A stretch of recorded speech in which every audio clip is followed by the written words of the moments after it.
This episode is so phenomenal. I had the opportunity to interview Paige Michelle, the HD machine, in my private group, the Abundant Soul Social Club. And this was part of the Manifestival that I held back in September. It was amazing to have and hear a conversation around human design, which is like beyond the normal human design conversations that you hear or topics that come up. And it's more about looking at your patterns, looking at what comes up from a different lens. And let me tell you what, Paige has her very own special way of looking at things, which is amazing. And I think might shock and surprise you. So get in and get ready for this episode. This episode is also if one of like the best ones that we've ever recorded, especially in this interview format. And, if you like this episode and you love this episode, then you are going to absolutely love the energy in the Abundant Soul Social Club. Also, I want to announce something that is so near and dear to my heart. I am so excited about it. And this is like next fucking level. So much energy, so much passion, so much of all the things. But I just announced today my $1 million mastermind. And this is a mastermind for the entrepreneur or spiritual entrepreneur who is looking to expand beyond six figures and into the realm of multiple six figures and beyond, activating the ripple effect, sharing and spreading that amazing energy throughout the world, but also for the collective expansion and goal to $1 million. So the goal of this mastermind is for everybody collectively to bring in over $1 million in their business as a group goal, in addition to helping each other reach individual goals.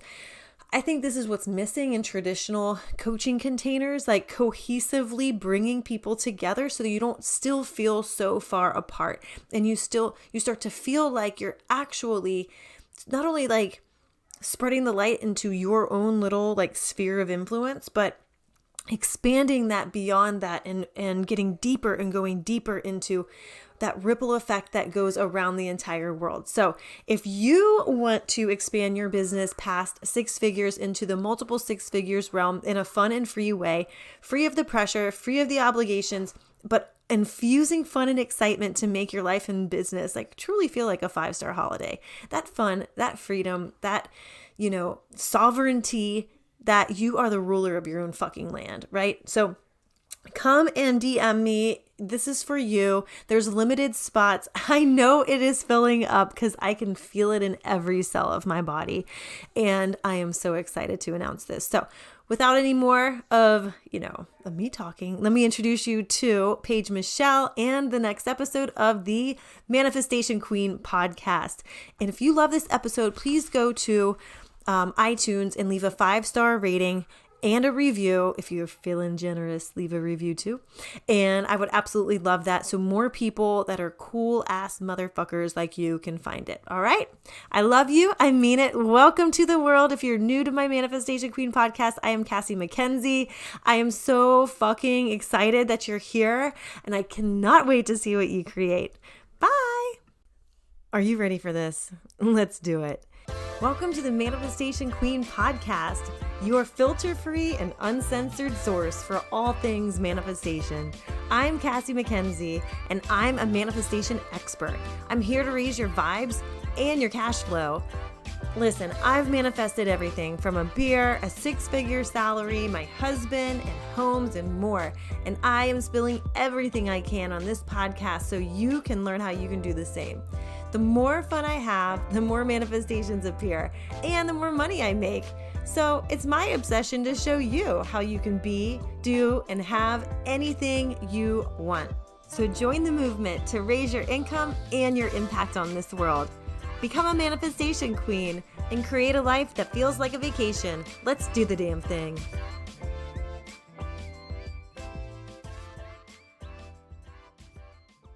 Today, we are going to be diving fully into human design. And if you're interested, reforming fuckboys, we're down for that one too, with Paige Michelle. I am so excited. Welcome, Paige. Thank you for having me. I'm excited to be here. Yeah, totally. I'm excited that you're here. I think this is going to be so much fun.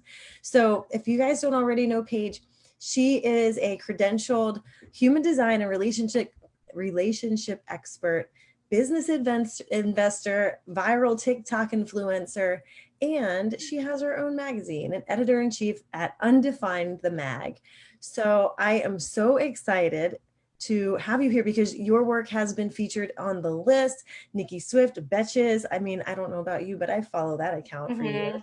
And I am so excited. So, you know, I personally have, you know, what's the correct word? Dove. I'm having issues with my words right now, which is great considering I'm the interviewer. But anyway, into human design a lot in the past. I know like one of your other big topics that you're huge on is money, which I personally love talking about too.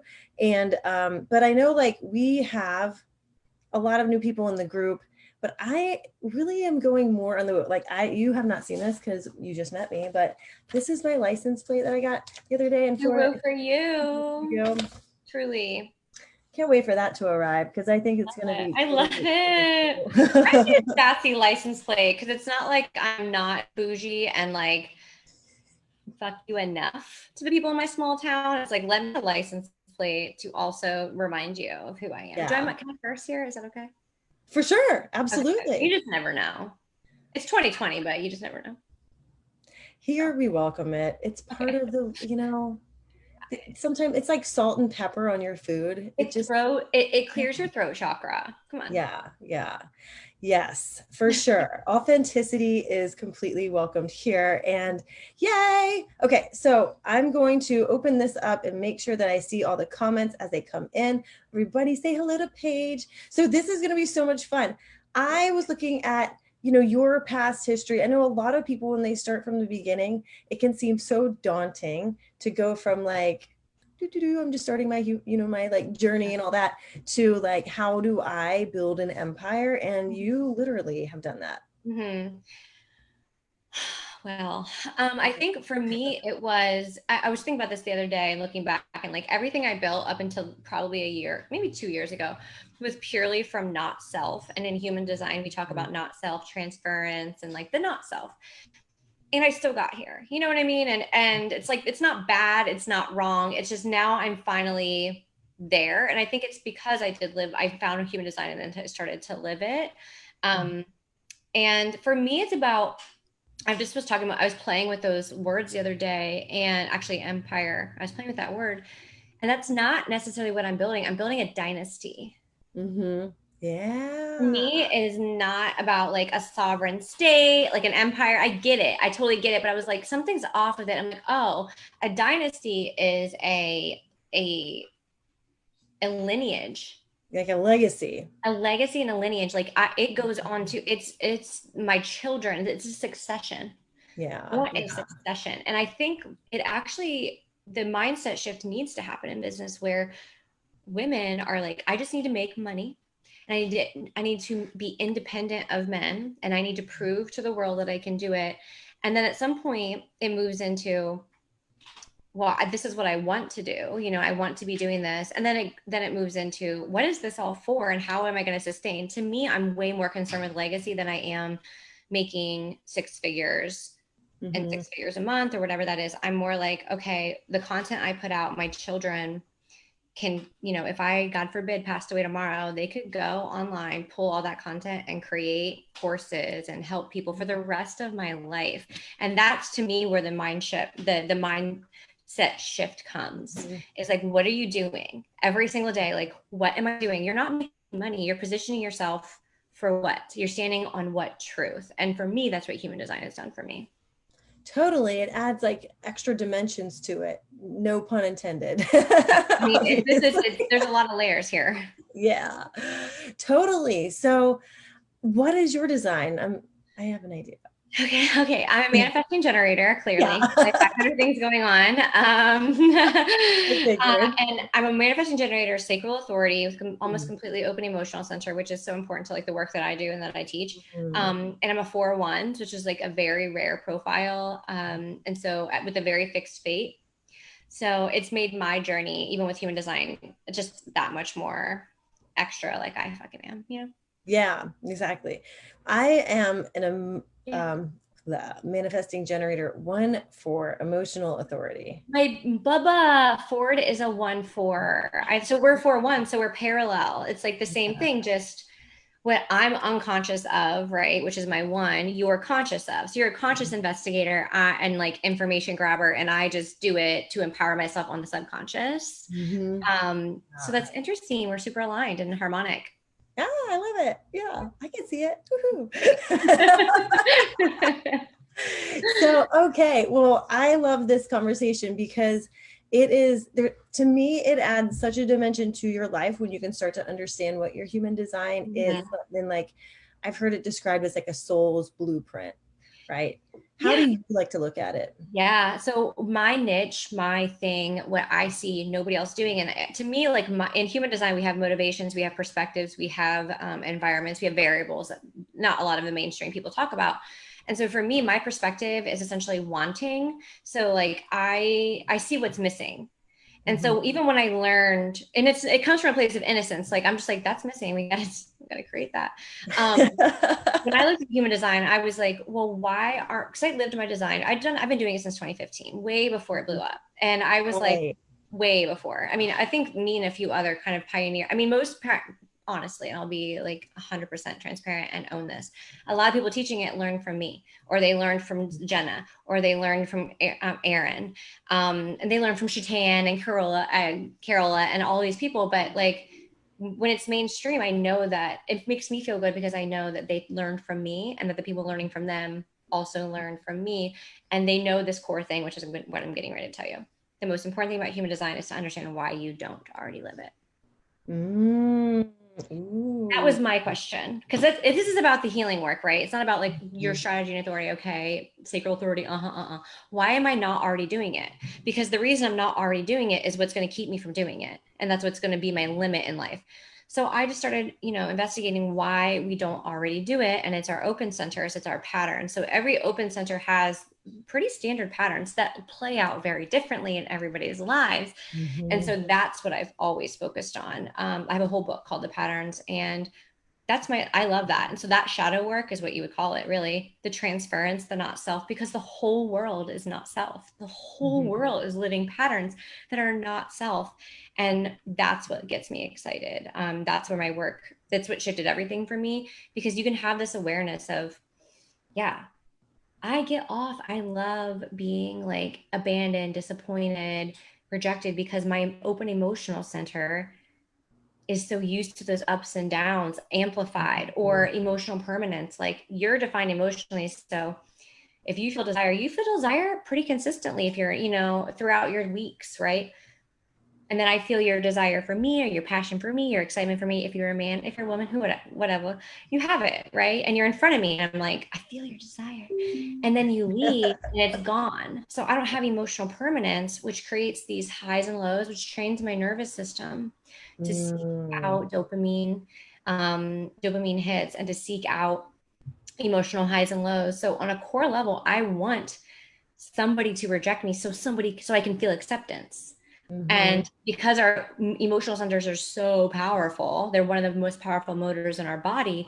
I create most of my reality is based upon not wanting to be abandoned, not wanting to be rejected, wanting to be excited and not disappointed.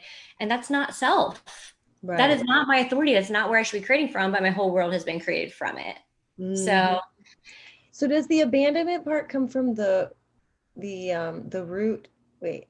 Oh, God. Personally, the open emotional center. So for me, it actually was more emotional abandonment, because they left and the feelings were gone, and I felt abandoned and not desired and things like that.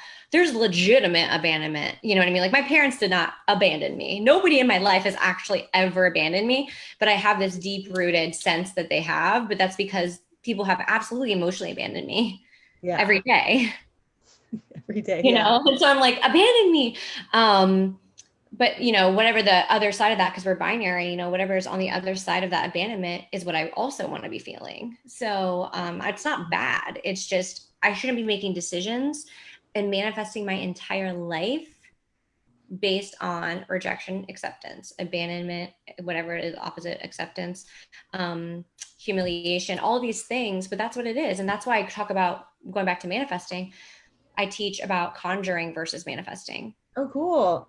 Yeah. Expand on that. So the open centers, when you create things from your open centers, which is what most people are creating it from, which is, I don't have this, I want this feeling, I need validation because I have an open heart. Based on everybody else's needs, for conjuring. It's not true, and it's not sustainable, and it won't make us happy, and it won't sustain us. But if we are manifesting, we're manifesting from our defined centers, which is who we are. Yeah. So, like, for instance, if I have an open head center and I have a tendency to overthink and overanalyze and do all those things. So if I'm trying to put pressure on myself to get clarity, then it's going to end up being the wrong clarity. It is. And you'll get clarity, but the way that you get it will make, you'll manifest a way of getting it that just doesn't feel good, or it's not even the right how. Like an open emotional center or open head center, the easiest way to go through your life and the easiest way to manifest is to just completely release the how. Completely. The minute you start, and then I have it too.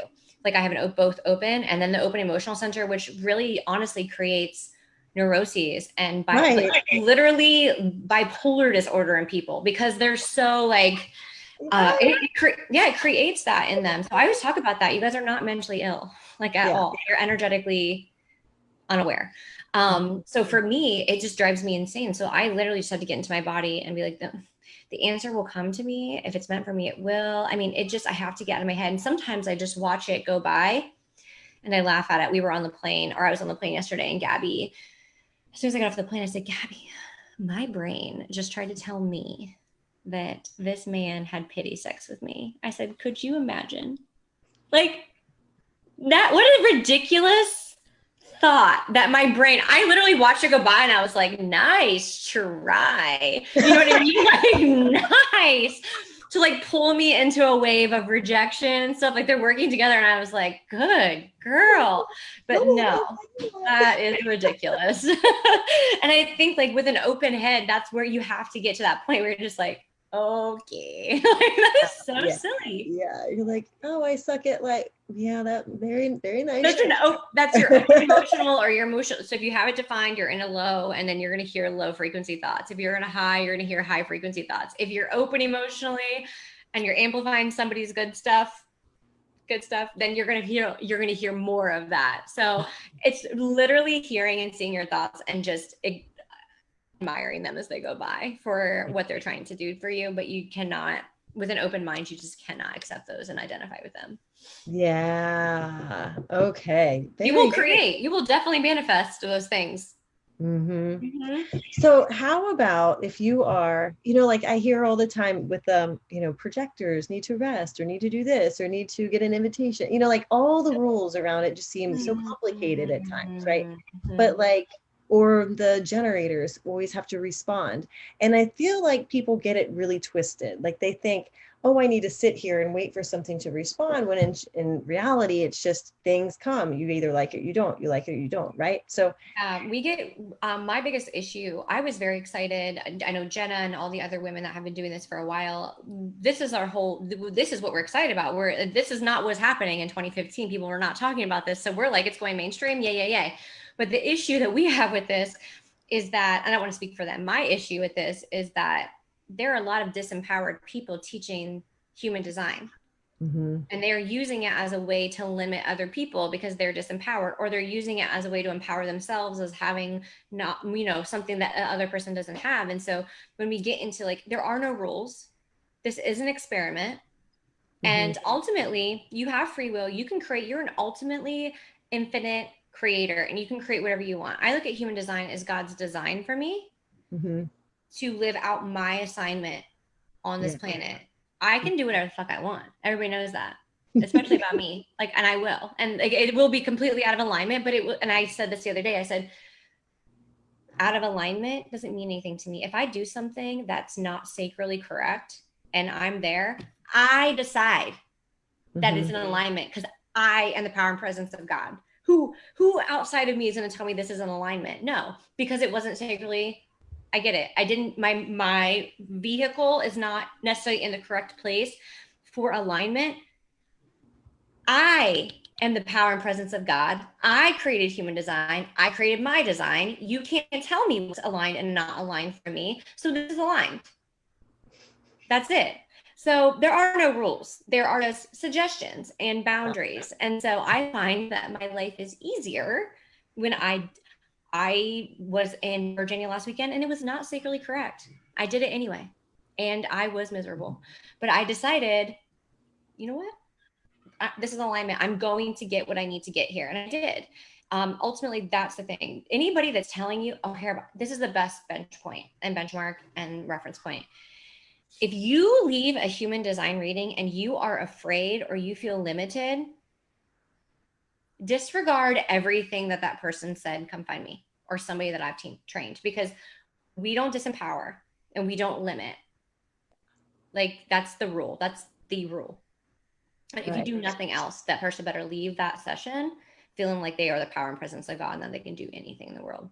Totally. Yeah. Because like, to me, understanding and living by your design is about finding the empowering parts of it that you can take and enhance your life, and then just tweak some of the other things. Be who you chose to be.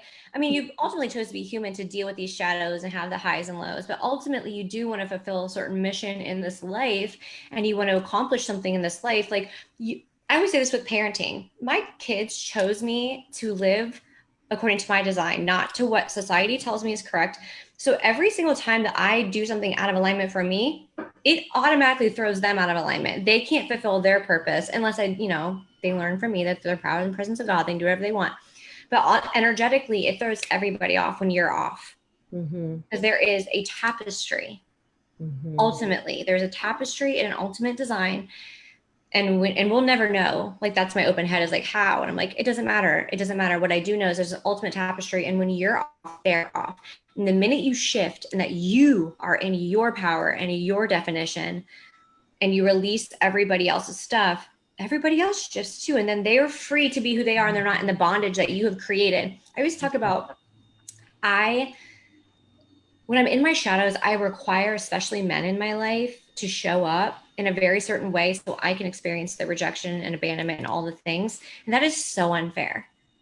That I require them to do that because I want to feel rejection. So I'm like, you have to be a rejecter.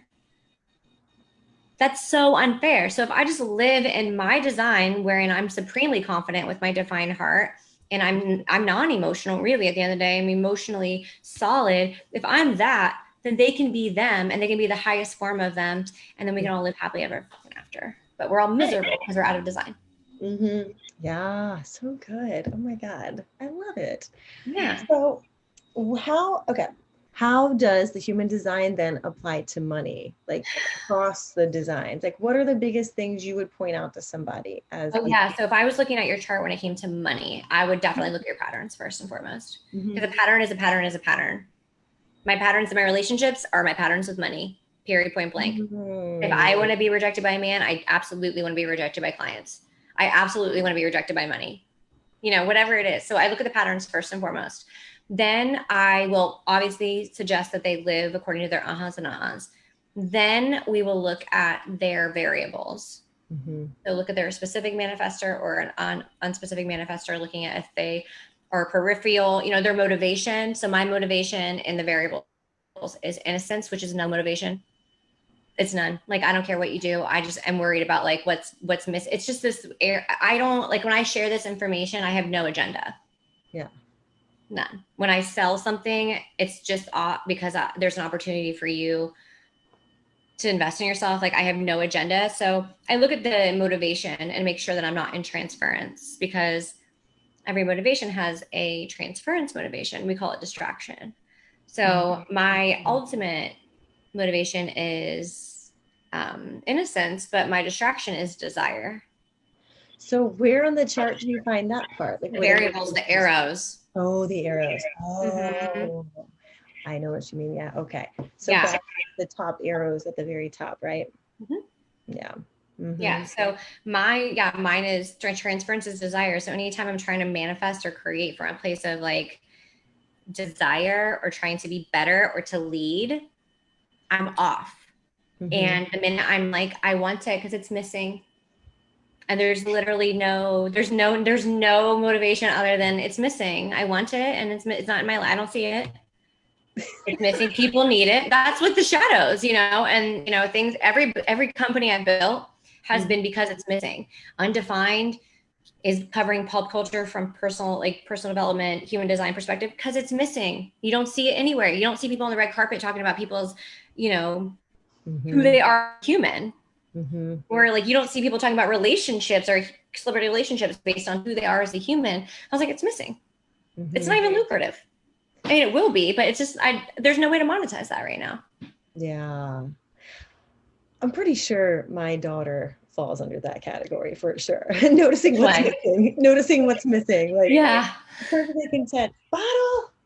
Okay. It can be hard. It can be difficult because you're like, especially with yourself and like relationship, you're like, that's missing. Like the arrow that has zero patience at all. And I'm like, oh yeah. Okay.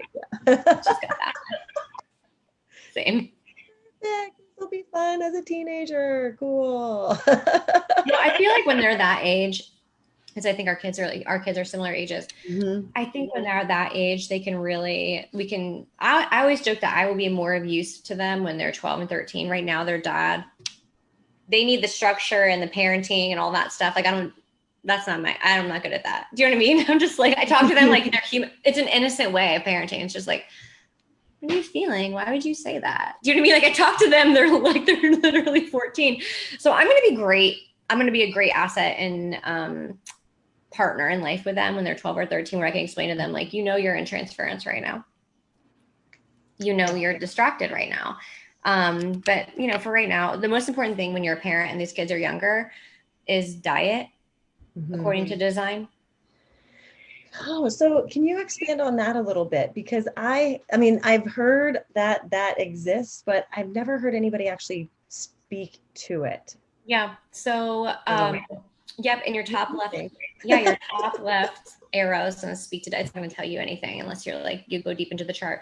But essentially, everybody has a specific digestion. It's how you digest information in the world around you.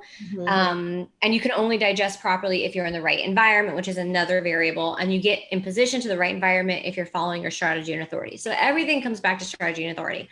But for kids, helping them live their strategy and authority, whatever that is as early on as possible, but mostly their diet. So for me, for Ford, let's just use my kids as an example.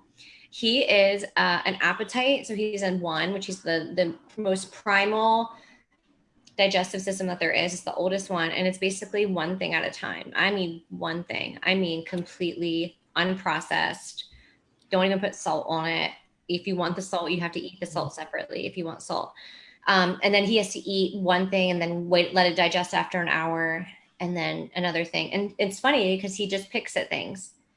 And he doesn't sit down and eat a whole meal ever. He never has. And he doesn't like meat either. And I think it's because he knows his body has a hard time, processing all of the processed stuff in the meat. Yeah. Yeah. And he just has never been into it. Ruby is, I think she's a taste, but basically she eats standing up and moving, touch. So she has to like constantly be moving. So you'll never see her sitting at a table. She's always eating at like usually at the coffee table, or she's just walking around and eating. And so where most parents are like, sit at the table, we're going to do this way. I'm like, do your thing, because that's how they're digesting the entire world. Everything is energy and everything is information. So it's not just food. But they're mostly, both of them, all right. So they're all peripheral. They're all receptive. Yeah. So their environment's important. Wow. So that's cool. So that's not just for food, but for information or any sort of other stimulus that's coming in. They just like are digesting it. So a great example of that is Ford and I, but I have appetite also, but I am consecutive. So I can eat one thing on my plate, wait 10 minutes, and then eat the next thing. How that translates into my life: one thing for 10 minutes, focus for 10 minutes, and then I can switch to another thing for 10 minutes and then another thing for 10 minutes, but I have to be focused on it one thing at a time. So yeah, it's how you digest everything, because everything is information. So cool. Well, as an emotional authority, and hey, we're all, for the most part, women here. So we just are emotional to begin with, Yeah. right? So I saw one of the posts that you made recently was about allowing your emotions to come out, but also using dance as a part of it.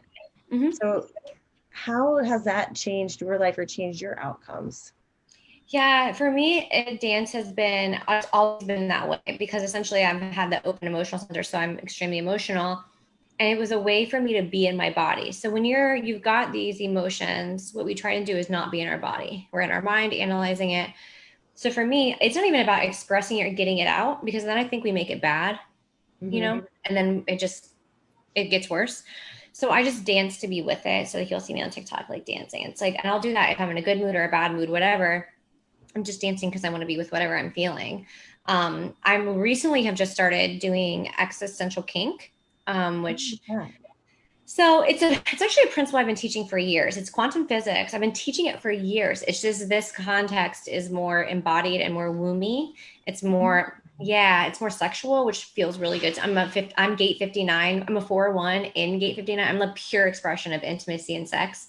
So like, it's a big deal in my life. And, when I found existential kink, I was like, yes, because I'm constantly turned on, but I would make it bad. I would make the things I was turned on about, because they were taboo. Like, why are you just got rejected. Why are you, what?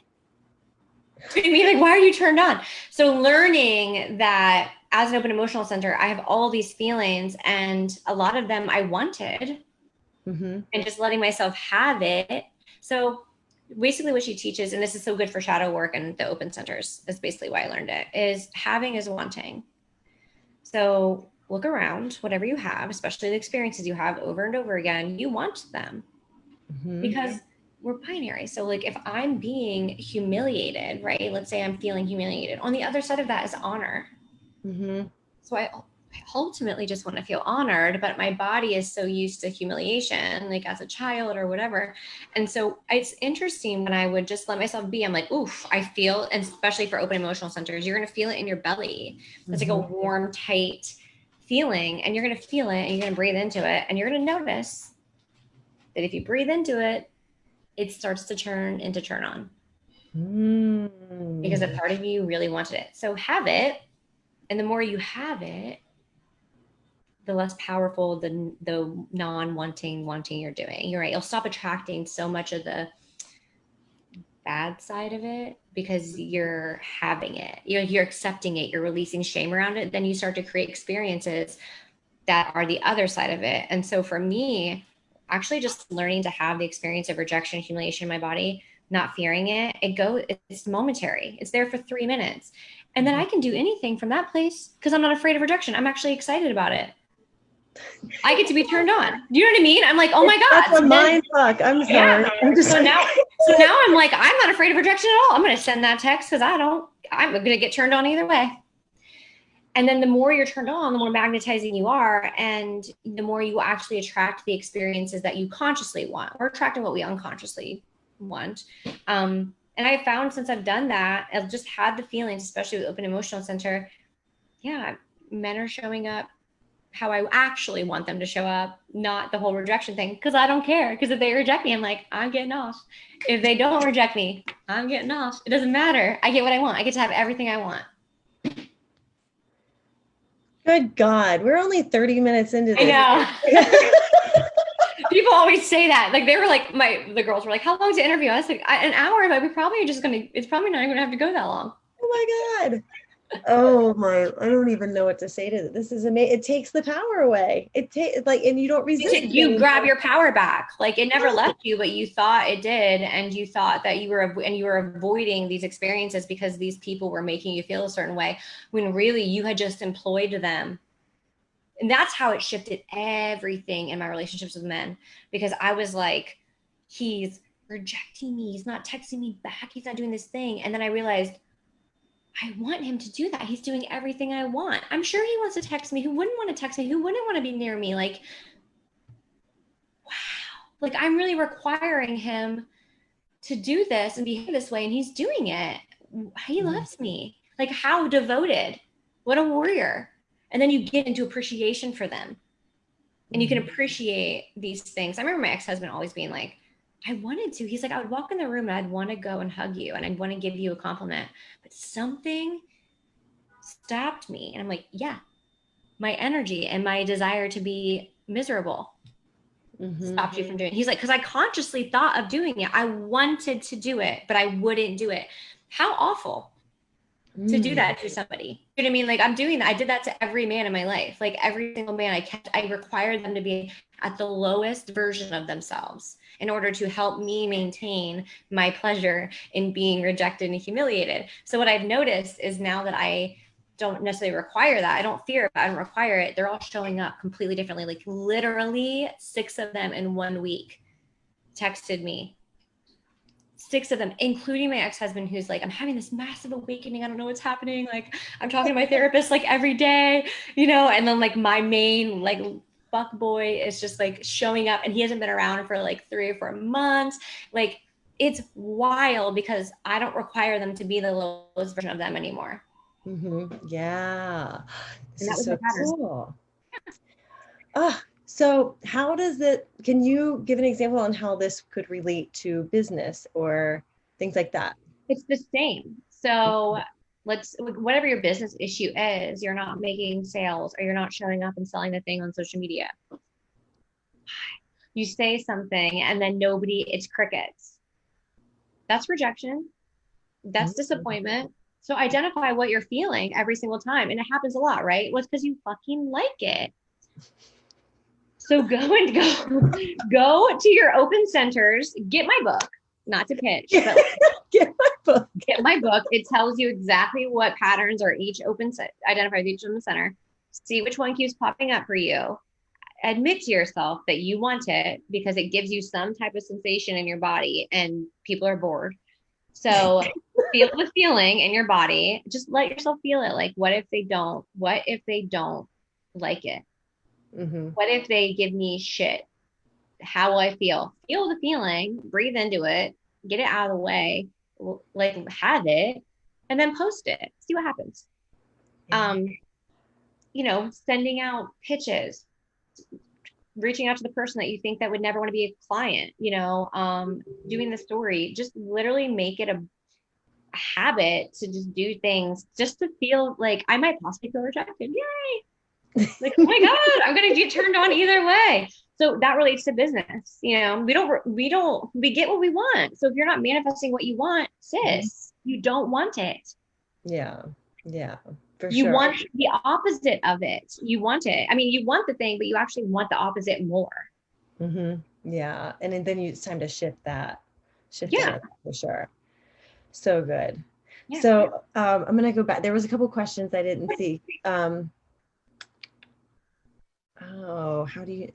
Jamie, I don't know what you mean by this. So Jamie said, I didn't know, that's interesting. I didn't know human design could affect diet and digestion. Everything. And then how do you know that about your child? I guess you maybe about like, you probably ran their chart, of course. I ran my children's chart. And like I said, I've been doing it since 2015. So I have the knowledge to be able to look at that. And then I certify people. So I have people that could look at their chart and tell you if you needed it, because obviously getting a session with me would be different than getting a session with somebody that I've trained. But if that's information that you need or that you want, and we can definitely help you. But it's not going to be evident in the chart unless you are a reader. Right. So one more question was, does ADHD affect this, or is it affected by that? Yeah. 100%. So in what ways? So ADHD is essentially a deficit of dopamine, which is typically an open emotional center thing and an open head center thing. So they're looking to they've got all the things happening, right? But they also aren't producing the dopamine in their open emotional center, and then also their root. Those two things work together. So it definitely is. You don't need those people aren't built for all that dopamine. You don't need it, but you feel like you need it. Yeah. You know, wherever we have our open centers, we feel that we need it, but you were born perfectly. So like people with open roots seek out oxytocin and like higher levels of dopamine and things like that, because they think that they're missing it, but they're not. Like and adrenaline, especially, they'll go out and try and create adrenaline because they think they're missing it. Their body is not built for that much. wattage or adrenaline. So that's when you see endometriosis. That's when you see PCOS. That's when you see, I see it in, especially I saw patterns in female entrepreneurs, high powered female entrepreneurs who are constantly working and high stressed, and infertility and PCOS. Really? Oh, Yeah, wow. because your body's not built for all of that. I'm like a fertility god because, well, one, I'm gate 59, which is the fertility and all of that, but also I know why most women are not, having children. It's usually nothing other than their body is completely, they're bringing in all this energy that's not their own, and it's short circuiting. Your body wasn't built for that. Your body was built to hold the energy that it has in the defined centers. So if you're not constantly emptying out or expressing those things out of your body, they build up and then they erode, or they short circuit your body. So typically you see not infertility, but like PCOS and issues like that in people with open roots, but also projectors and manifestors with the open sacral. Who are taking in all that life force and not expelling it every day or thinking that it's theirs. So, I mean, yeah, I have so much to say about mental illness and human design. It's like the world's not ready for it yet, and I'm not really ready to be put up and crucified on a cross just yet. So, you know what I mean? Like I'm prepared. I'm mentally preparing. I know it's happening. Like I get enough shit for the way that I approach relationships. I'm like, let me just mentally prepare for me literally dispelling every single mental illness out there as not mental. I mean, it happens in the brain, but it happens energetically. It happens in the brain because of the energetics, and it's completely treatable holistically. But I'm completely all for medication if that helps you too. But that's not necessary, Yeah. Well, there's a lot of things like perhaps having ADHD or having some of these other mental illnesses are an indicator of, gifts and things that you have too that are repressed and all of that. My husband and I talk about 100%, this all the time. 100%. Our open centers are our biggest gifts. Yeah. My open emotional center has provided me every experience that I ever needed to be able to teach and help women with emotional intelligence. Yeah. It's when we become victim to it, or we believe that it's something wrong with us. You see a lot of kids that are diagnosed with autism and Asperger's that are just really open. They're just really open. They just have a lot of open centers, and they're taking everybody in, and they're in sensory overload. And if you teach them that, and also how to manage that, and how to disidentify as those things, they become more social because they're not so afraid of all the energies coming in. Oh, for sure. I've had or known people in the past that when I looked at their chart, and these were like, friends of mine, I won't say who they are, but like, they've had, I think everything but 2 centers were open. But yet they were around friends that were doing a lot of, recreational drugs, ecstasy, Molly, things like that, and drinking, all, like a lot of different things just to like keep up and stay social. And like they were miserable and also had depression and diagnosed bipolar. And I remember pulling up, chart and being like, holy shit, like this makes so much sense. You know what I mean? Like why this is happening. They're just coping, they want to be close to people because we're human beings who want to be in contact with other humans and need it, especially women need it. We need the oxytocin.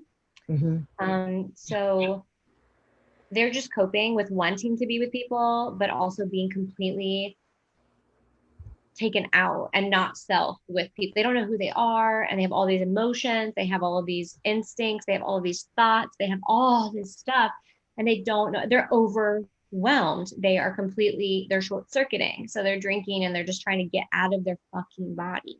They're like, let me get out of here. Yeah, like crawling out.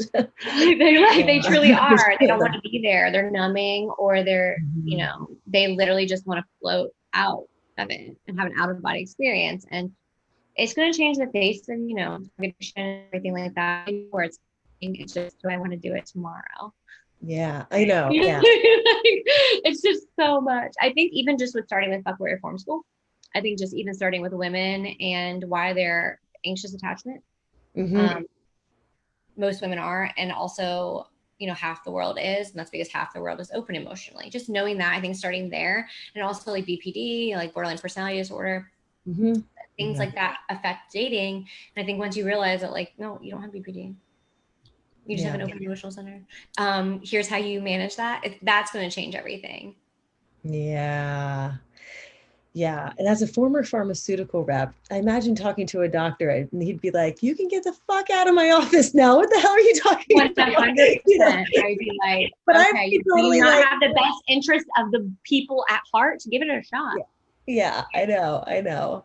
Ah, I'm with you right there. So, wait, there was a couple of questions. So I've read that reflectors have no defined centers. What does it mean if a person who's a 4-6 generator has only 4 defined centers? I guess it would depend on the centers, right? It just depends on the centers. Yeah, just depends on the centers. Every center is different. That's why like human design is really hard to be like general with a system that's about differentiation. Mm-hmm. It's what it's about. Mm-hmm. Absolutely. So, yeah, and I guess when we were talking about all the open centers, Jamie says, that's my son. He's so open. I also think he's an empath, which may be different. Yes. If he has an open emotional center, he's an empath. If he's, you know, if he's that open, he definitely is. He's just really sensitive. Like my son is almost completely open. He's like me. And I was getting ready to leave for the trip and he was just crying over everything. You know what I mean? I was like, oh, like he's maybe not feeling me, but like maybe he's coming off the weekend with his dad because his dad's defined emotionally or something, but you could just tell he wasn't processing. So yeah, they're really sensitive little babes. Yeah. So what do you do to help these people I then? asked him, with kids, you know, I'm just like, how are you, like, are you feeling, well, because he's a generator. So like, are you feeling sad? Are you feeling angry? You know, do you want to talk about it? Like, what do you think? And he's just like, I'm sad. You know, he'll identify, which at 5 and identifying your feelings as a male, I'm very proud of. He's like, I'm sad. I don't want you to leave. And then the other day he was like, I don't want dad to die. I'm like, okay, well, you know, like that fear of death coming in with that Scorpio. Loves death hates at the same time. But he's like, I don't want dad to die. He's just feeling all the things, probably feeling my anxiety of leaving them because it's my weekend with them. And I typically don't leave on the weekends with them. So just helping them process it, but not trying to fix them and leading them to, you know, because he's a generator, ask him yes or no questions. Yeah. She's a manifesting generator. So she's like antsy. Like he has energy, but she's like doesn't stop. Like she's antsy. I'm just not moving. So I don't chastise her for moving a lot and help her with He said yes the other day, and I was like, who taught you that? I was angry. I was like, because he used to always be like, He's like, now he's like, yes. I'm like, no, you do not have to say yes or no. Yeah. It's like a 10-year-old calling you ma'am. You're like, what the hell? Wait, how's the lighting? Wait, huh? Yeah, I mean, honestly. And then, I mean, that's just not how he authentically communicates. He authentically communicates his yes or no through and he has since he could make noise. So somebody has told him, you need to say yes or no. It's rude to grunt, but that's his authentic communication. So I'm on my fucking like broom and I'm trying to figure out who told him to say yes or no. But encouraging them to live by their authority and by their design. That's what I'm a mom. I'm like, you do not get to condition him according to society. And then so like in a projector, just giving him invitations. Would you like to come with me? Would you like this? Would you like to come over here? You know, I'm just encouraging them to live according to who they are at their design level, is going to be massive for anybody, just anybody. But ultimately, human design is about self, because once you shift into who you're supposed to be, the first thing people do, especially women when they read their design, is to pull up every fucking person in their life's chart and then start helping fix them. Yeah. Okay. Well, if you want to fix them, start with yourself. And that's what women do. They just focus on everybody else.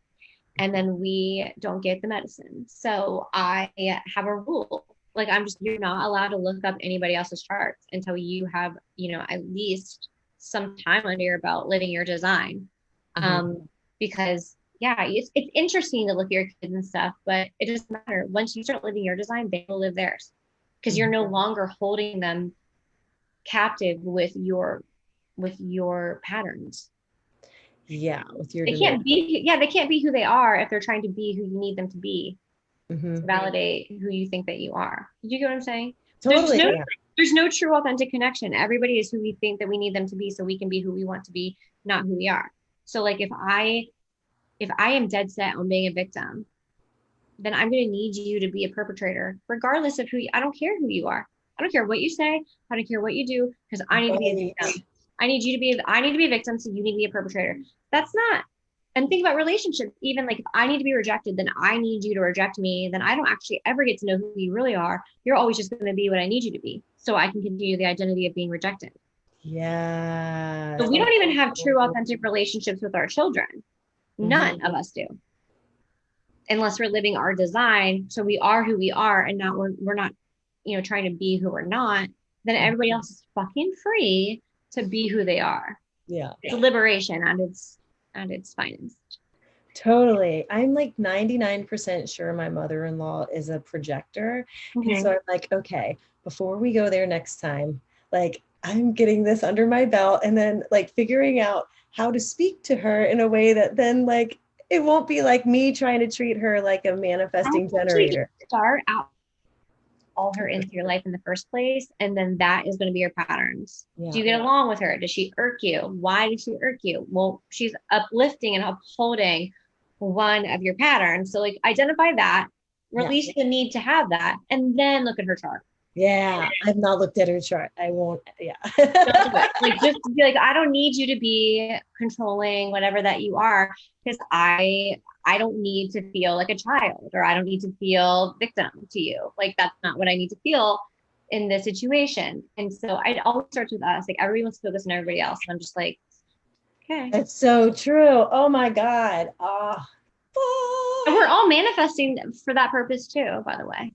Yeah. And that's why it's so hard. I always say in, when I'm doing the coaching, to like, there's so much safety in your stories that you have because they're so familiar. Yeah. Your nervous system, especially that open emotional center, is where your nervous system is located. So you will absolutely do anything to uphold. To me, feeling accepted and loved for exactly who I am is so uncomfortable that when it does happen, I only have it for maybe 3 minutes. But when somebody rejects me, I'm like, yes, that's it. I know this feeling and I love it, and I'll revel in it and I'll think about it and I'll just have it for a lot longer. And that's about it. Because it's comfortable. Yeah. So that's why we can't just get over somebody being a dick, because we need them to be a dick so that then we can talk about it for like 5 days. If you want to shift that, think about all the ways that they were great. Yeah. Like appreciate them. Like I get into just deep appreciation for every fuckboy in my life. I'm just like, first off, thank you. Like my main one, the big one, like the big one, who I'm sure I'll be married to someday. But because ultimate like fuck baby with a fuck guy. I messaged him. I'm like, everything I have is because of you. Everything I've ever created was because I wanted you to notice me. And because I wanted to feel validated, and I wanted XYZ, and he didn't even know he was doing it, but I feel appreciation for him for even existing. A place of appreciation and acceptance. They'll give you anything that you want. That's all a man wants. All a man wants is to love a woman, to be able to love her and to feel accepted by her. So that helped me entirely. Just be like, okay, if you are rejecting me, it's because I want you to, and thank you. Like everything this program wouldn't happen if he didn't exist. How can I be mad at him? Yeah. There are going to be thousands, if not millions of women's lives transformed because he was born. Yeah. Like, I love you. I love you so much, So this school, is that going to be for the women, right? To reform. So yeah, they're reforming themselves. Don't tell them. They're reforming themselves. They think that they're going to reform the men, but don't tell anybody. So it's fuckboy reform school. It's like you go through it to reform, to be able to not necessarily reform them. It's mastery over the men you love to hate and hate to love. Because all women want is mastery over their man. And they also don't want it because they don't want a man they can control. Exactly. Right. So how to actually have both is to master yourself and your emotions and not be emotionally dependent on their behavior and to keep them gridlocked because you're already mastering them. Are you kidding me? They're doing exactly what you want them to do. Right. You're addicted to being fucking disappointed. They're already doing that. You have master with them. They love you. They'll do anything for you. They just want to make you happy. So you need to master yourself first. And a lot of these women are with fuckboys because most fuckboys are defined emotionally. Because they have these men especially have all these emotions and they push them down and they avoid them. So they become avoidants who need to pull away to be by themselves and process.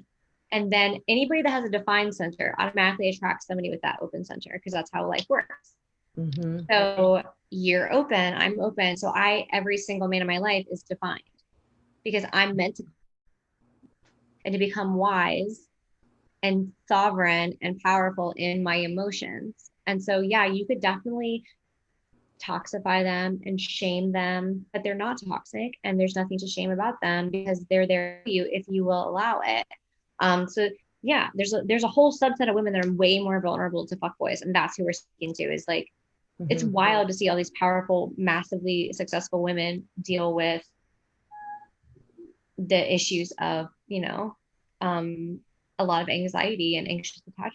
So we basically are helping them with anxious attachment. With what? What was it? Anxious attachment. Yeah. It's because of their open center. So like the very first module is me explaining what I just explained to you, essentially, is that there's a subset of women that is going to be more vulnerable to fuckboys. And here's why you're vulnerable. And here's why he's actually not a bad person. Yeah. And it's so like once they can master that, they can master it in any area of life. Any area. Anything. Any area. Because you master, I mean, to me, that's been the biggest hang up is my relationships. I can make money all day. I can build businesses in my sleep. But it was with men.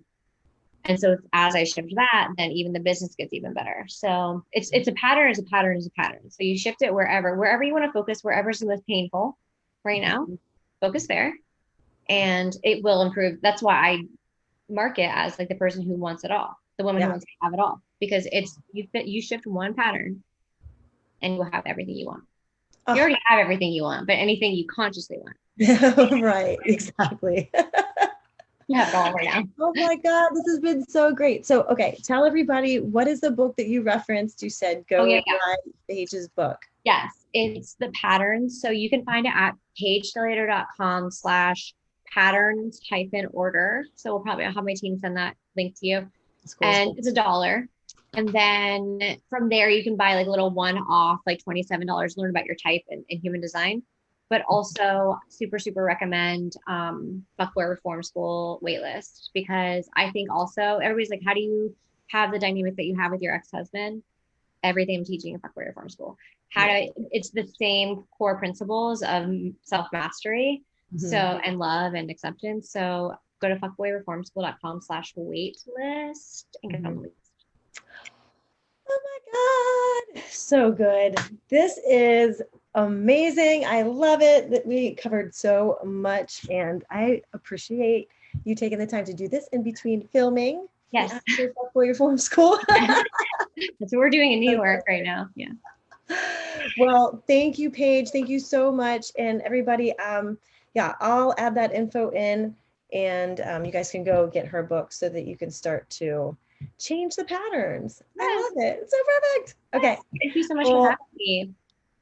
So much. Thank you so much. I really appreciate it. And you guys, we will see you. Yeah, everybody's like, oh, this has been amazing. Everybody loves it. So you'll definitely want to go back and watch this one again. This was jam packed. It was almost you gotta add me to the group so I can come back and watch it. Yeah, I'd love to. Yeah. Cool. Well, thank you so much. Have a great day, and we'll see you guys tomorrow at noon for the final day. Who is it? Who's on the final day? Who starts the final day? It's Elisa Canali. She used to work with me. I love her so. She's great. Yay. I'm excited for everybody. Yeah, it's going to be so good. So we're stacked back to back with human design and GPs and all that. So yes, we've jammed on that for a few years. Amazing. Yeah. So cool. Thank you. Have a great day. Bye, guys. Bye. Thanks a million for choosing to push play on another episode of the Manifestation Queen podcast.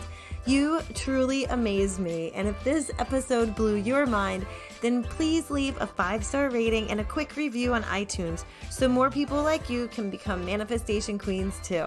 See you next time.